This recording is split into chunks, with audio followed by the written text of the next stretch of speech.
Kamusta? Hello sa inyo at welcome Soundcheck. sa ating next episode 200 something. So we are now on the 1 Timothy chapter 3 kung di ako nagkakamali. Hindi na kabisado ito. 200 something na lang. 260 plus na yata tayo eh. Hindi ko na binibilang eh. Haba. Okay. Okay din eh, no? Alam mo, yan yung minsan hindi ko napapansin na, ay, ilang taon na ba tayo, sir? Sa memories na lang sa FB. Sa memories. Yun ang kinagandahan ng memories sa Facebook. May pangit din na ganun. Na, ay, ang baduy ko pala pumorma nun. O kaya, pinost ko to. Di ba minsan parang, ba't ko pinost to eh? Ang jejemon ko pala. Sige. Meron lang akong ano dito. Sa labat. Ayan. Okay na po. Meron na po. Nakakaubos lang po. Okay na po. Okay na po ito. Kape? Gusto mo kape? Ano po ba yan? Ay, sa labat. Oo, sa Ay, labat. sige, tita. Hindi ko tatanggihan. Ay, masarap to eh. Sa labat na lang. Aba. Thank you po. Sa labat. Thank you po, tita. Alam mo ba ang salabat ay galing sa... Hindi, wala. Mahilig sumabat. Hindi maganda daw sa katawan niya. Alam mo, nandito na kami sa phase ng buhay namin. Nakailangan na namin magpaka-healthy. Nag-order ako. Nang? Ulong tsaka green tea. Ano yun? Black tea, ulong. Kala ko ulo ng ano. Ulong. Okay, so we encourage you to do the same if you're in the same age bracket. You know? Yung body naman kasi natin is temple ng Holy Spirit. Oo. Kaya yung sa mga kinakain din pala, no? Alam mo, it's high religion. It's high spirituality, no? Na alagaan mo ang katawan mo. Siyempre, with that in mind. May co-teacher ako na sabi niya, kung mamamatay, mamatay. Tama naman. Pero sabi ko sa kanya, pero ma'am, pwede akong mamatay na hindi ka lumpo. Pwede ba hindi ka mamatay na hindi putol yun? Meron kang nakokontrol eh. Di ba? Minsan, yung mga katwiran ng mga tao, pangtanga eh. Ano, yung parang, yung iba nga dyan, nag-healthy, nasaksak. Di ba? May mga ganong katwiran, ano? Siyempre, alam ka na mamamatay ka sa bad health. Siyempre, hahanap si kamatayan ng ibang paraan para ka mamatay. Di ba? Pero gusto ko i-point doon, eliminated na somehow yung area na yon. Yeah. Though hindi naman tayo nagtatrust sa ganun, okay? Completely. Completely. Pero kumbaga, binibigyan natin ng dahilan para mas maingatan yung ating at saka katawan. May benefit yun. May benefit yung healthy yung body. Nakakapag-isip ka ng tama. Sabi nila kapag daw healthy ang katawan, ito matalino ang tao. Yeah. Totoo yun. Naman. Nakakapag-isip daw ng tama, di ba? Walang masyadong iniintindi. Kasi nakakadagdag daw ng anxiety yan. Kaya may issue nga yung gatas ng bata. Yung sa pag-develop ng kanyang brain. Ganun pa yung kung anong gatas yung iniinom eh. So mahalaga talaga na healthy yung kinakain. Alam ko pag-gatas ng baka. Di ba may ganun? Oo. Hindi hayop ang anak ko. Well, so going back sa ating topic na unang Timoteo, medyo nagkaroon tayo ng usapin tungkol sa babae, anong ugali dapat nila, di ba? Yung parang ano ba ibig sabihin ng tumahimik, di ba? Na may connection dito sa pag-uusapan natin ngayon sa 3 kapitulo. The 3rd chapter. Okay. So dito, sa 3 kapitulo, ang overview na to, mga kapatid, is about the leadership inside the church. Sabi ni John MacArthur na ang kabuuan ng image ng isang local church ay nakadepende sa mga leaders. Okay. Yun daw. At marami daw, nung panahon na yun, 1986 pa kasi niya sinabi ito. Okay. Which is... Oo. Okay pa naman. Doon sa country nila, which is sa US noon, California, no? Madami ang hindi strictly sinusunod itong mga requirements. Requirements ba ang tawang... Qualifications. Qualification. Actually, ang ganda eh. Kasi ang qualification na binanggit hindi sa pinag-aralan mo. At Mm. sinabi rin niya, nasagot niya yung matagal ko ng tanong na kailangan bang i-ordain. Kasi walang na-ordain dito eh. Okay. Oo. Ang naging basihan is character. Character, hindi pinag-aralan, hindi rin yung gifts. Hindi gifts, hindi Kasi yung guys, sa Holy charm, Spirit yan. hindi yung tagal. Hindi rin yung kung umattend ba ng Bible school. Oo, yung character. Yung character talaga yung pinaka-ano dito. Kung meron siyang innate leadership, hindi rin yan.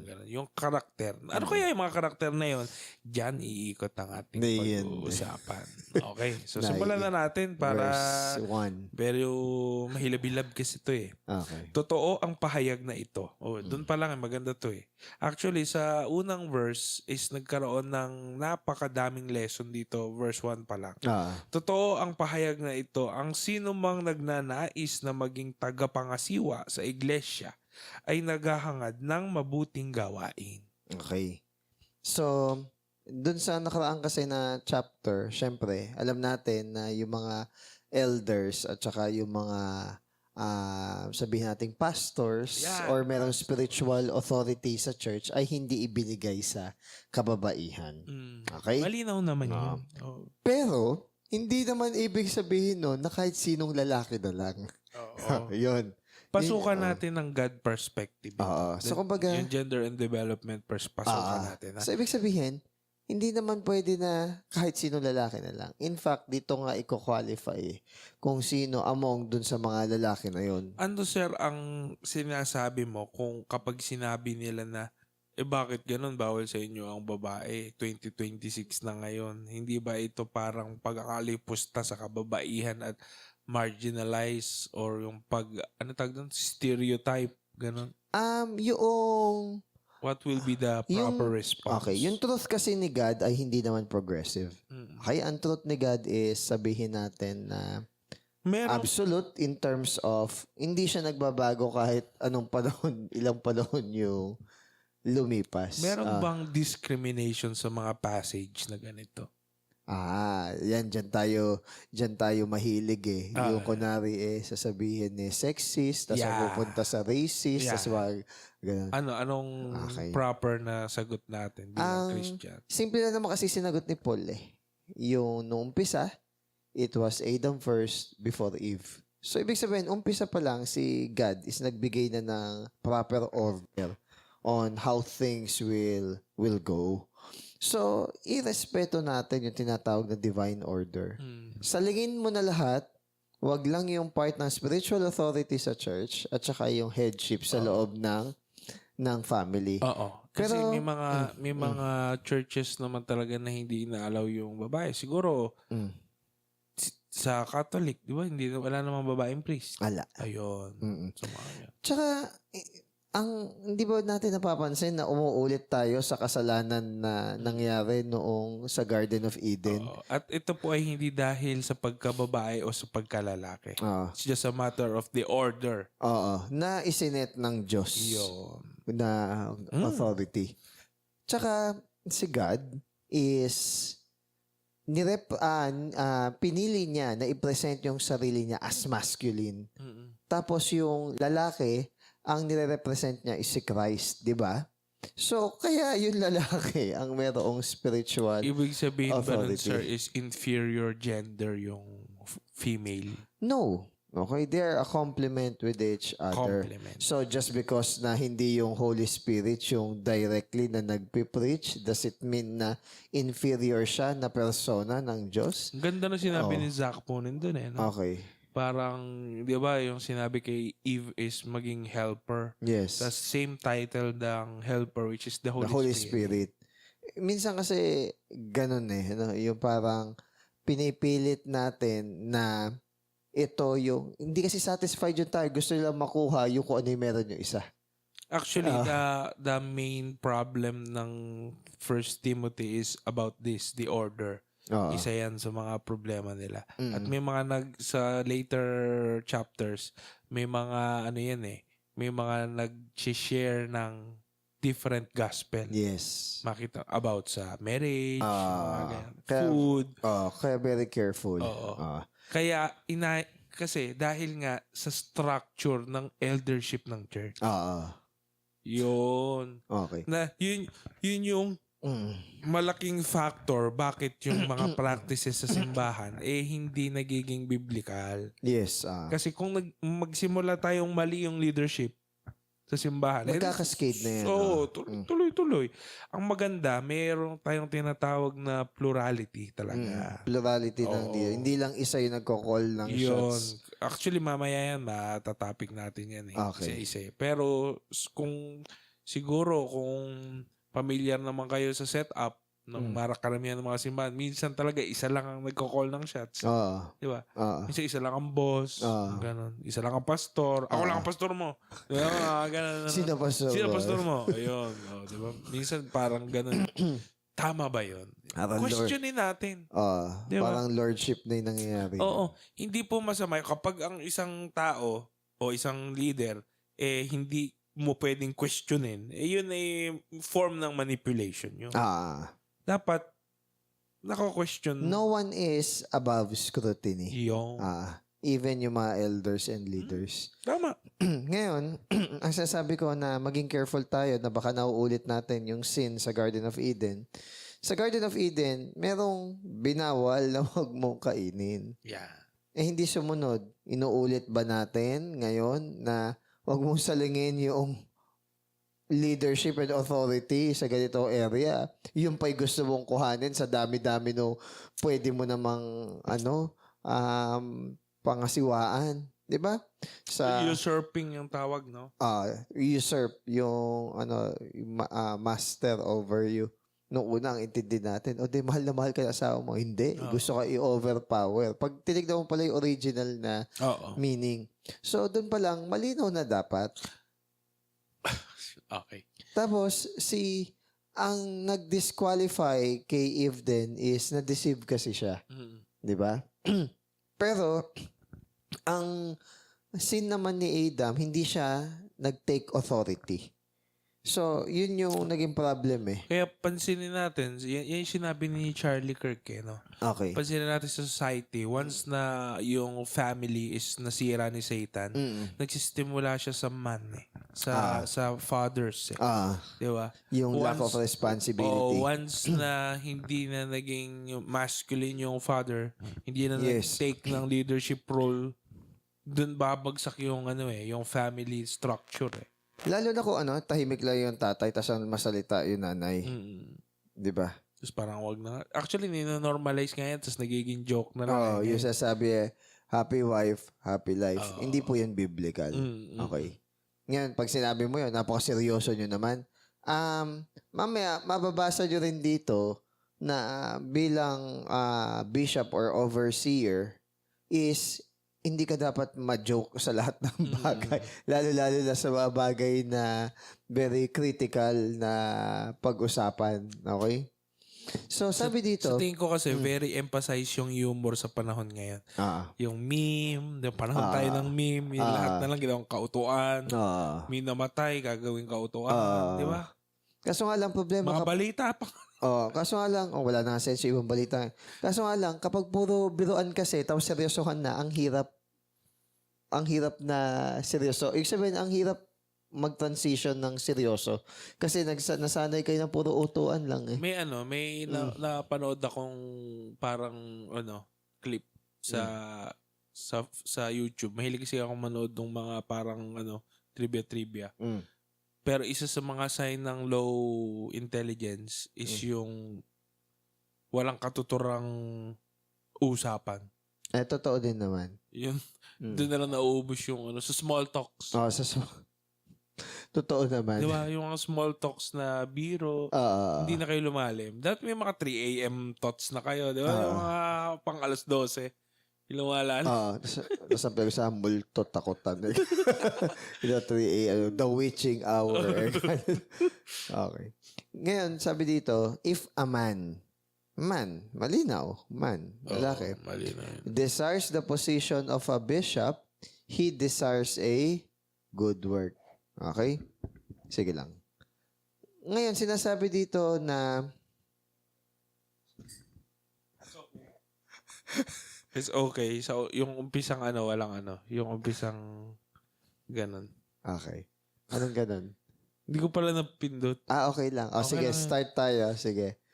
So, sisimulan mo ulit. Sige, ganito Kasi nga, hindi po pala napindot yung video.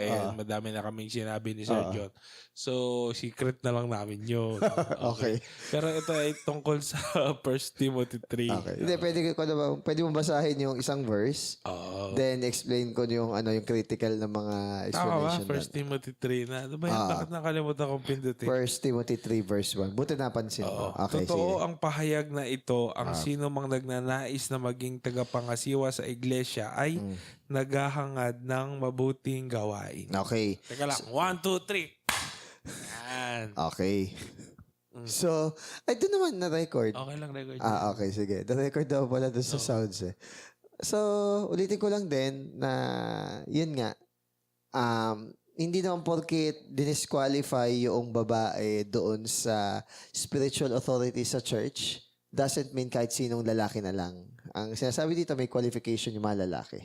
Okay? Kasi tungkol to sa eldership Oo. Yung chapter 3. Okay. At dahil mainam daw yung position ng bishop, mahalaga na yung ilalagay din natin or sabihin natin na malalagay as a bishop or sabihin natin na spiritual leader is yung tao na capable at saka in good character. Yan. Okay? So, yan isa-isahin natin. Okay. Sabi dito, sige, basahin muna yung umpisa lang ng 2. Yung part na a bishop then must be. Kaya nga, ang isang tagapangasiwa ay kailangang walang kapintasan. Sige, yun muna. Yun. So, ibig sabihin, naglagay si God ng specific qualification. A bishop then must be. Okay. Hindi naman sinasabi na lahat ng ito kailangan perfectly meron. Okay? As in, totally perfect ka na sa area na yon. Ang sinasabi, ito yung ine-expect. Pwede yung iba doon with no workout pa. Pero, ito yung qualification. So, ibig sabihin, huwag tayong bumaba doon sa... huwag tayong bumaba doon sa standard. Hindi, masyado naman tayong legalistic, maging gracious naman tayo. Yung pagiging gracious does not remove yung qualification and standard ng Diyos. Minsan lahat na lang kasi parang minsan tanggap pa lang, kaka-Christian pa lang, leader na agad. Minsan may mga ganun Dahil magaling, gifted, matalino, skilled. Kunyari mayaman. Maraming influencer, mayaman. Kaya politiko. Oo. Hindi kasi nga dapat lilidirin mo na yun di ba? Para... Maganda yung sinabi dito, Tama. Hindi porkit gifted, leader na dapat. Hindi porkit graduate as a seminary is okay na. Hindi porkit magaling magsalita is yun na yung leader. Hindi porkit meron siyang... Hindi porkit meron siyang natural spiritual gift, okay na. Hindi porkit nagbibigay siya ng pera, okay na. Hindi porkit nagmavolunteer siya. Lahat yun, ha? Yeah. Ang nagko-qualify sa isang leader para maging spiritual leader is yung kanyang godly character. Character. Kahit di tapos sa Bible school or sabihin natin na hindi mayaman or maimpluwensya o makarisma, hindi yun. Okay? It's about godly sir, character. Yung parang walang kapintasan? Blameless? Yun, blameless. Yun, mahalaga sa isang tao. Kahit hindi ka elder, mahalaga na wala kang ginagawang masama. Mukha ka pang walang ginagawang masama. Yun. Kaya nga sabi dito blameless. Kaya nga sabi din dito, hindi ka man perfectly, kunwari, may mga qualifications, hindi mo man perfectly na-hit lahat. Pero ang tanong, dinedesire mo ba na maging totoo sa'yo yung lahat ng yun. Even sa mga area na hindi pa 100% na ganap sa buhay mo. Yun. Okay. So, di ba sinabi mo una, blameless? Sige, tapusin mo na hanggang 7. Okay. Iisa lang ang asawa. Okay. Isa lang daw. Isa lang. Hanggang 7. Matino ang pag-iisip. Okay. Marunong magpigil sa sarili. Kagalang-galang. bukas ang tahanan sa iba, at may kakayahang magturo. 3. Dapat hindi siya lasenggo, hindi marahas kundi mahinahon, hindi mahilig makipag-away, at Okay. hindi maibigin sa salapi. Okay. Dapat mahusay siyang mamahala sa sariling pamilya. Okay. Ginagalang at sinusunod ng kanyang mga anak. Mm. Sapagkat paano siyang makakapangasiwa ng maayos sa iglesia ng Diyos kung hindi niya mapamahalaan ang sarili niyang pamilya? Okay.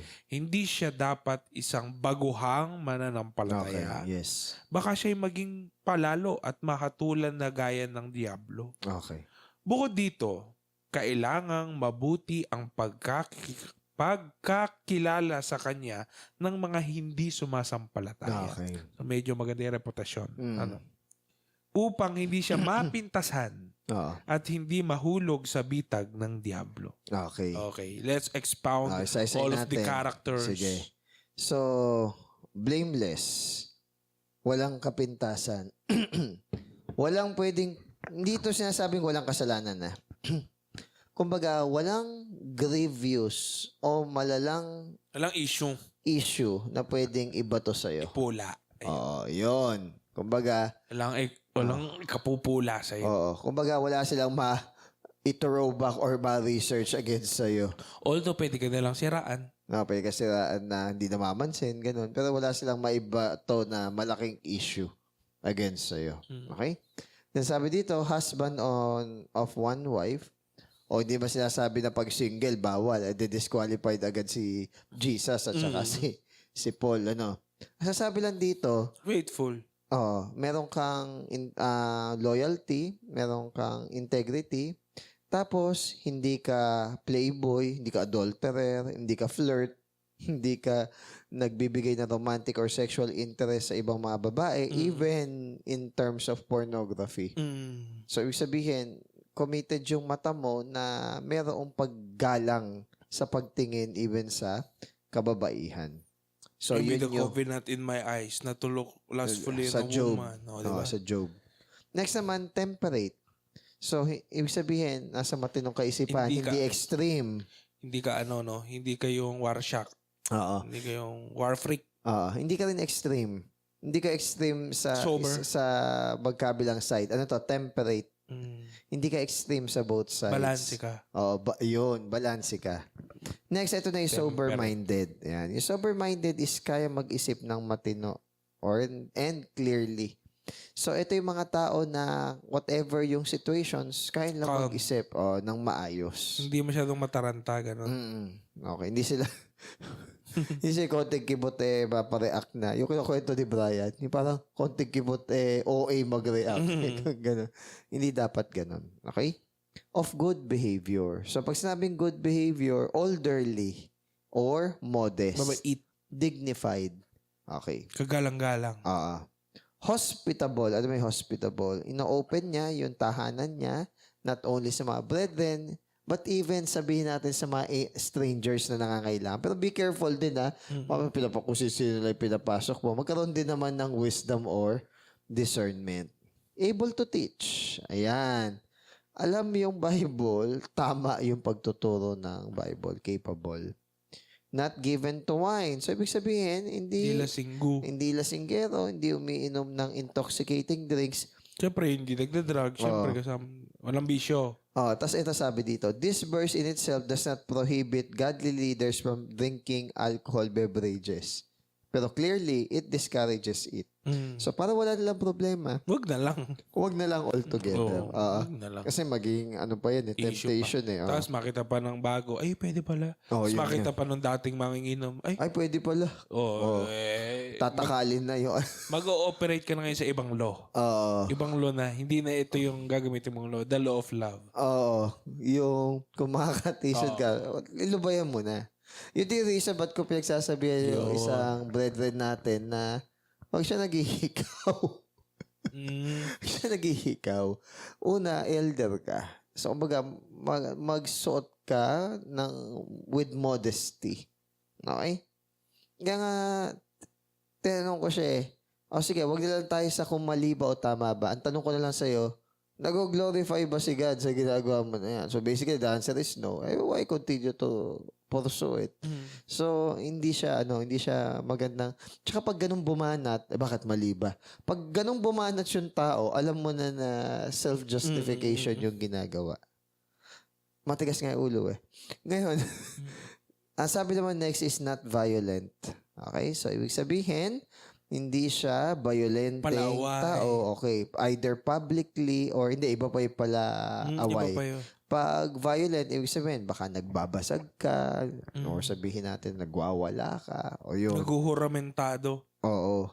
Kumbaga, a man who can let God fight his cause. Hindi So, kayong hindi yung siya- laging mainitin ng ulo na Hindi siya pag-away. Oo, hindi siya mapag-revenge, ganyan. The next, not greedy for money. Ayan.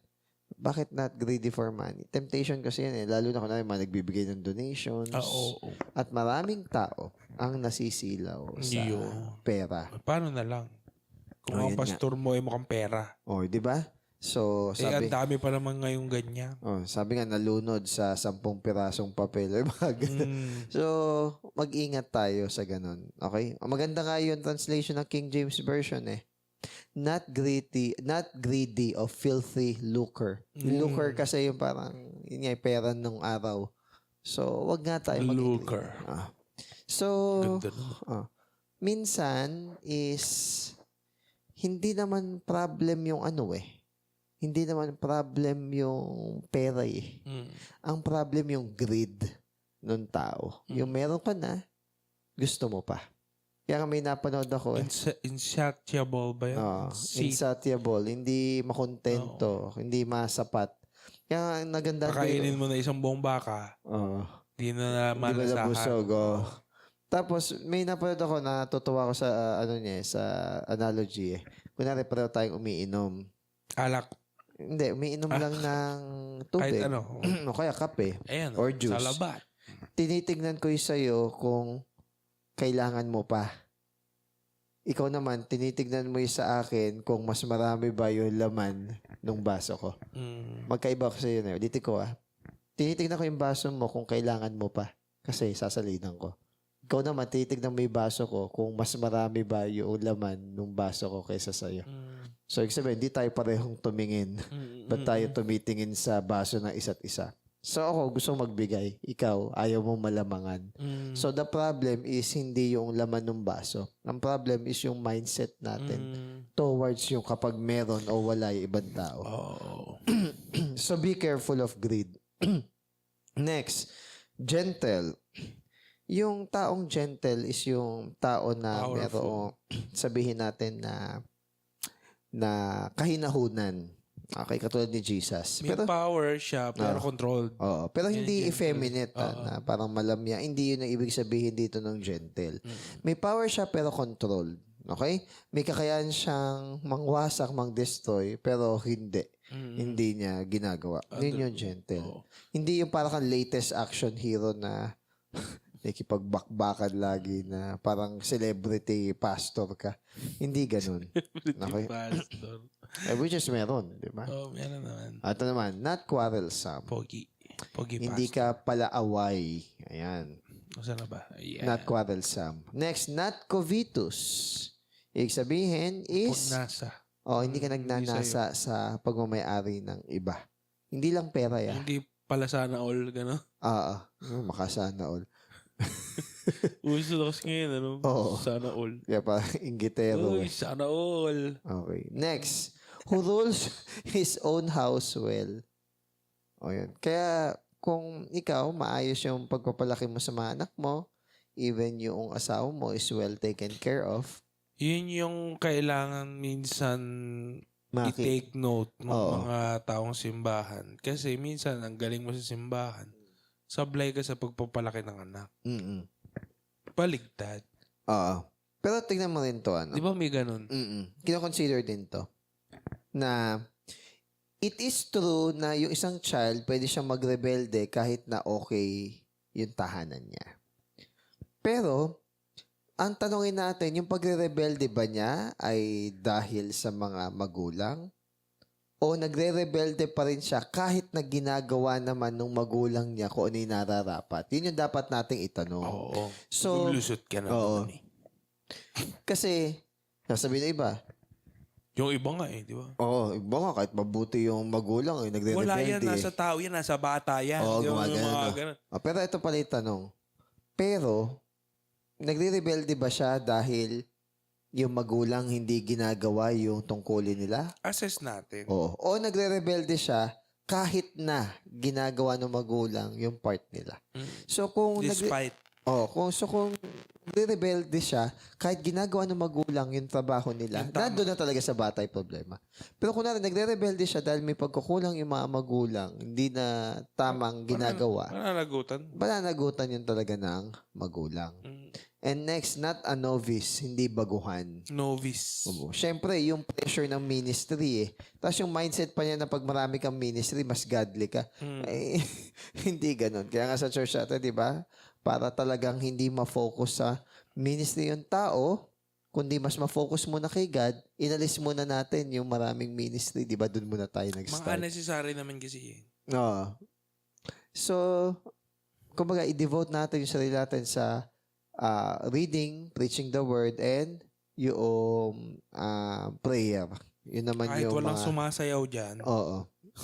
Kahit na walang umaawit na sobrang ganda ng boses. Ang mahalaga is nagsasamba tayo sa Diyos and we gather as one.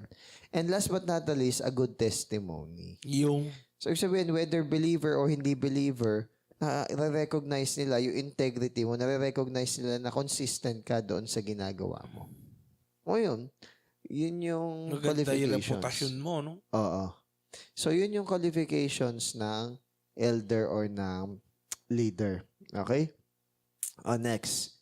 Verse 8 to 12. Ang mga tagapaglingkod naman ay dapat ding maging kagalang-galang, tapat mangusap, hindi lasenggo at hindi sakim sa salapi. Kailangan sila'y tapat sa pananampalataya na ating ipinahahayag at may malinis na budhi. Kailangang subukin muna sila at kung mapatunayang sila'y karapat-dapat, saka sila gawing mga tagapaglingkod. Gayon din naman ang kanilang mga asawa ay dapat maging kagalang-galang, hindi mapanirang puri, mapagtimpi at tapat sa lahat ng mga bagay. 12. Ang mga tagapaglingkod sa iglesia ay dapat isa lamang ang asawa at maayos mga siwa sa kanilang mga anak at sambahayan. Okay. Hanggang 12. So, kanina bishop or overseer, ngayon naman deacons. Yung deacons ay practical servants sa church. Yung mga physical Technical, mga nitty-gritty. Ayun. Pero, character pa din. hindi sila higher or lower than bishop or ng mga overseer. Medyo iba lang yung kanilang role. And take note, meron din silang qualifications. Parang ganun din eh. Oo. Ngayon, isa-isahin din natin yung mga qualifications nila. Reverent, ibig sabihin, may tamang pagrespeto both kay God at sa ibang tao. Pangalawa, not double-tongued. Itagan, ano?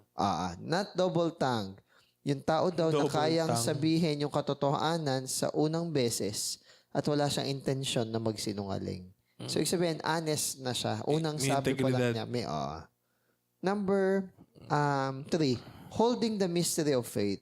So, ibig sabihin, mga tao na sincerely nagpapatuloy sa pananampalataya. Okay? So, pinanghahawakan nila yung mga unang doctrine or katuruan na narinig nila. Tapos sabi dito, first be proved. Ano sabi ng first be proved? Ibig sabihin, kailangan ma-recognize muna siya ng mga leaders na of good character itong tao na to. So that's why, sabi dito, ang ganda deacons and bishops are more recognized than appointed. So nire-recognize sila na itong tao na to is good yung virtue, tama yung kanyang pamumuhay, tama yung pagtatanong ng kanilang buhay. So, Na-acknowledge mo na sila. oo, hindi yung in-appoint lang basta. Parang hukag. Oo. Tapos sabi dito, likewise their wives. So, pag sabing their wives is yung asawa nila. Reflection mo kasi asawa mo. Oo, totoo din. So sabi dito, it is difficult to know if Paul here referred here to female deacons or the wives of male deacons. The original wording will permit either possibility. Pero kung more on ang take ko is yung asawa ng mga lalaking deacon. Oh, sila yung binabanggit. Oo, yun nga. So, kung okay ka kay God, normally dapat mag-translate yan sa pagiging okay nyo na mag-asawa. So, sabi daw dito is, kailangan, nasan ba yan?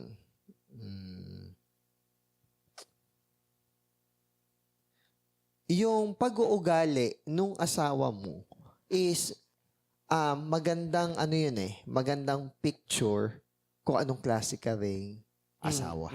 Ayun. So, kung yung asawa mo is okay, more or less, okay ka din. Okay? So, sabi dito... Asawa mo yung parang mukhang tiriring kayo na dahil nga sa stress sa iyo. Oo. Diba? Sabi nga dito, not slanderer, hindi mapanirang puri. So, literally, not devils. Ayun. Slander. Bakit kaya? No? Pero alam mo kasi, di ba naging parang usapin na kapag ang mga babae, yung mga chismosa, di ba kadalasan sa Pinas, ay, yung mga marites. Kaya kami marites. Kaya nga merong joke yung good sa marites. Yung ang lalabas sa bibig nila pag may na-chismis, puro magaganda lang. Oo. Pero isang sign din yun ng walang katalinuhan eh. Yung mahilig ka sa chismis. Naninirang puri ka ng ibang tao. Nakaubos din yan na oras. Oo. Minsan naman, ang mga tao, yun ang gusto. Tingnan mo yung GMA News na minsan mabinabalita yung nagulat sila nung binuksan nila ang pintuan at may tumambad sa kanila na isang bagay. Alamin sa caption. Basahin. Parang, cliffhanger. Pag clickbait na lang di ba? Sa ganun mga saka minsan mas doon pa invested yung mga tao. Oo. Doon man nag-exert ng effort sa chismis. Kesa magbasa ng minsan word. Yung yung mga Christy Permin, yung OG Diaz. Di ba? Minsan nga parang binobobo lang yung mga tao. Napakailan mo doon sa mga artista. Di ba? Kung maganda dyan, kung may aral. Pero kunyari naging excuse ganun. Jojowain o totropahin. May mga ganun. Di ba? Parang walang sense na. Mabobobo ka eh. Totoo. Di ba? Ano naman kung, di ba? Ano ko ba? Well, dapat talaga. Kaya namin yung sinasabi is reflection kasi ng isang asawang lalaki, yung kanyang asawang babae. Kung paano siya pumino, nagre-reflect kung ano ang relasyon nyo sa loob ng bahay. Hindi nyo ba alam na isa sa mga pinakamagandang image na sinabi sa Biblia yung pag-aasawa si Kristo at ang iglesia? Yes. Di ba? Ganon. Kaya reflection ng church dapat si Jesus. At na nagre-represent sa church, lalaki. Di ba? Kasi yung bride, babae. Tapos kung babae din yung pastor, then isa ba? Man and man. Groom di ba? Bridegroom si Jesus Hindi ko na sinasabi na yung church is lalaki lang o babae. Pero ang point, yun yung representation na So, i-respect natin yun. Next, verse 13. Okay. 13 na ba? Okay.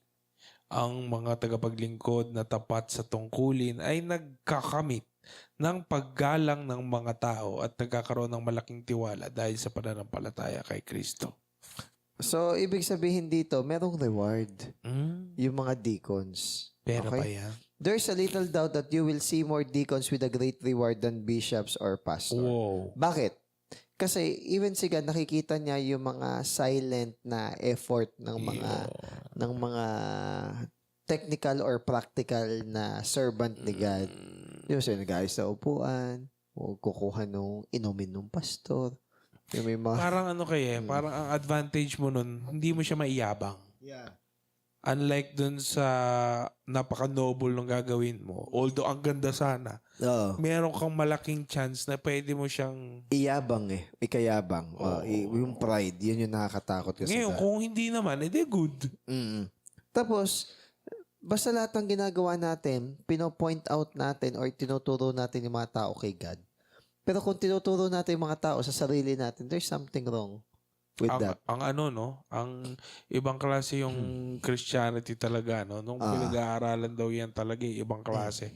Kasi halos lahat ng religion, nagkikare lang naman karamihan sa sa external yung gagawin. Pero sa Christianity, yung moral niya yung intention Kahit na ginawa mo, yung intention yung tinitignan Di ba?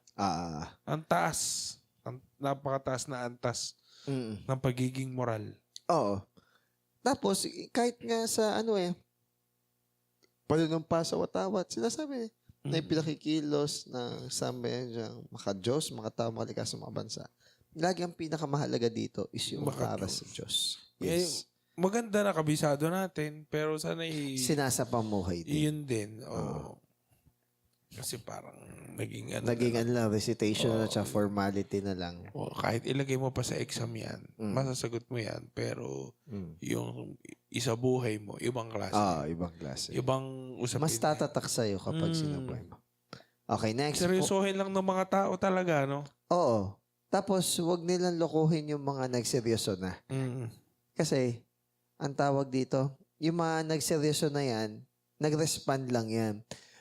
Tandaan natin yung sinabi minsan ni Kuya Joe, merong miracle sa pag-obey. Minsan kaya parang di natin nakikita nagbabago yung buhay natin kasi hindi naman din tayo sumusunod sa salita ng Diyos. Baka nga. Okay, 14 to 15. Lapit na tayo may bilis lang yan. Yari na kaya tayo. Umaasa akong magkikita tayo sa lalong madaling panahon. Ngunit isinulat ko ang mga ito upang kung hindi man ako makarating agad ay malaman mo kung ano ang dapat na maging ugali ng mga tao sa sambahayan ng Diyos na buhay, sa iglesia na haligi at sa haligan ng katotohanan. So, sinasabi ito ni Paul kay Timothy. Bakit? Kasi, ina-encourage siya si Timothy kasi baka matagal siyang hindi makabalik si Paul. Okay, para i-handle itong church. So, ibig sabihin, clear dito na yung position ni Timothy is temporary lang. So, representative siya ni Saint Paul or ni San Pablo sa Ephesus. So, bakit mahalaga na tama yung ating pamumuhay? Conduct yourself in the house of God para magkaroon ng practical na pamumuhay or model si Timothy patungkol sa kung paano ba maging Christian. Then sabi dito, the house of God. Bakit binanggit yung house of God? Kasi si God yung architect, yung builder, nananahan siya sa kanyang tirahan. Siya nagpo-provide para sa mga tao na nag-iingat dito. And then yung last is, doon kasi siya ino-honor at sinasamba. Okay? So, how about yung Church of the Living God? So, ibig sabihin nun is, yung sinasamba natin na Diyos is buhay. Hindi na nanatiling patay. Okay? Kasi di ba namatay si Jesus. So, hindi siya nanatiling patay. What else? The pillar and ground of truth. Siya yung foundation. Maraming batas dito naman kailangan Dito naman nanggaling Natatawa ko dun sa mga nagsaside comment na tawag dito, 2026 na, ganyan-ganyan. At ano bang pinalalabas nila? Na para bang outdated o hindi na dapat ginagamit yung Bible kasi ang tanda na niya, hindi na siya relevant. Hindi naman about yun sa pagiging relevant It's about sa nananatili bang totoo yung salita ng Sige nga kamo, Diyos. Ano bang hindi relevant? Kamo. Sabihin nila, kunwari, yung sa anak ni Lea Salonga, yung nagpapatransition, sabihin nila na 2026 na, nangingialam pa rin kayo, mga ganyan-ganyan.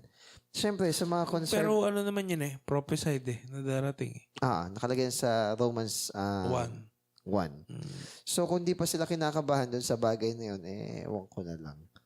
Okay, so sabi dito, yung church daw, the pillar and ground of truth. Tama ba yung binabanggit? Okay. Haligit. So, foundation of the church is truth.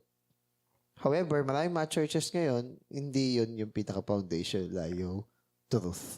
So, nakakalungkot kapag hindi yun yung kanilang foundation. Ibig sabihin, gusto lang nila na ma-entertain yung tao or gusto lang nila na dumami members nila pero hindi naman nag-grow. May mga na-attendan akong mga church seminar na kasi ang goal nila is yung magpadami. Okay.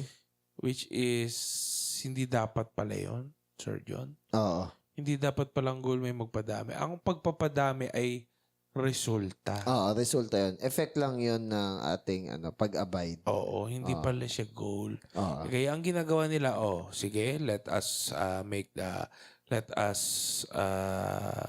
the objective. So, nag-survey. Bakit sa tingin mo walang konti ang umaattend? Kasi hindi kami nag-i-invite. Okay? Okay. Kasi kulang na nagko-consolidate. Okay. Kasi yung parang ganun, naging technical tungkol sa tao. Oo. Tungkol siya sa gusto ng tao. Yun yung sinasabi ni Paul Washer na doing godly means. Ungodly. Worldly. Oo. Sorry, worldly means. Kaya nga ang mainam dyan is alam natin yung salita ng Diyos. So kung alam natin yung salita ng Diyos, sabi, Foolishness. the harvest is plenty but the laborers are few. So pray for the Lord of the harvest to send laborers. So kung malinaw sa kanila na dapat pinagpe-pray natin na merong mag-harvest. So mag-pray tayo. Hindi yung, hindi kasi ganito. Hindi kasi ganito. Alam mo yung parang busybody na yung bigla ka lang eksena na, mali kasi yan. Di kasi kayo ganito, ganyan-ganyan. Ganito dapat gawin natin. Oo. Ang mangyari doon, nako-condemn yung tao. Okay? So, what else? Sige. Verse 16 na, last. Last na. Bilis natin na. Pero it's okay. Ayan na. Hindi maikakaila na napakadakila ng hiwaga ng ating relihiyon. Siya'y nahayag sa anyong tao. Pinatunayang matuwid ng espiritu at nakita ng mga anghel. Ipinangaral sa mga bansa, pinaniwalaan sa sanlibutan at itinaas sa kaluwalhatian. Okay. So, dito sa verse 16, balikan ko lang. So, wala naman daw dapat maging misteryo or controversy dito. So, kumbaga is, malinaw dito na si God is nagmanifest in the flesh. So, nung sinabi na God was manifested in the flesh, alam natin na si Jesus. Nagkatawang tao. Jesus. So, this is the essence of incarnation, that God the Son, the second person of the Holy Trinity, added to His deity humanity. Yung pagiging tao. Okay, idinagdag yon. So, justified in the Spirit. Masabi natin na si Jesus justified in the Spirit, hindi lang sa sense na may kasalanan tapos ginawang righteous. Hindi ganon. In the sense na dineclare siya na walang sala. Okay? By the Holy Spirit. What He always was, completely justified before the Father. Seen by the angels. So, na-witness ng mga anghel yung katotohanan about kay Jesus. And lastly, which among the Gentiles believe on in the world. So, ibig sabihin, yung sinishare ni Jesus, in-scatter lang. Okay, in-scatter lang. Hindi lang sa mga Jew, kundi para din sa mga Gentile. So, makikita rin dito, receive up in glory. Ano yan? Yung part na si Jesus is umangat papuntang langit. Okay. Ano pa? So, sabi dito is, Jesus is the perfect fulfillment of the description of a Christian character na nagsaserve. So, we trust that Jesus will transform our life according to the same character as we put our focus on Him. We sometimes want religion to build this character in us, but truly, relationship with Jesus is what really does it. So, kailangan magkaroon tayo ng maayos na relasyon sa Diyos. Pwede kasing kilala natin yung Diyos, pero hindi totoo yung Diyos yung sa ating closeness buhay. nyo, no? Ayun lang naman. Hindi ko na... So, kung bubuo din natin, is about sa... qualifications ng bishop, yung may spiritual authority sa church, at saka yung mga Kasi mahalaga yun. deacons. Kasi mahalaga yun. Yung deacons naman, sila yung sa mga hindi na yung sa prayer, hindi na yung sa pagpipreach. Sila naman yung sa mga technical na bagay. Physical arrangement or sa pagkain. So, doon sila parang serve naka-focus. na ano. Pero hindi lesser person yung deacon sa bishop. At gayon din yung bishop doon sa Oo, deacon. mahalaga yan kasi... They are both important. Oo. So, yun lang guys. Okay. Bye. Bye.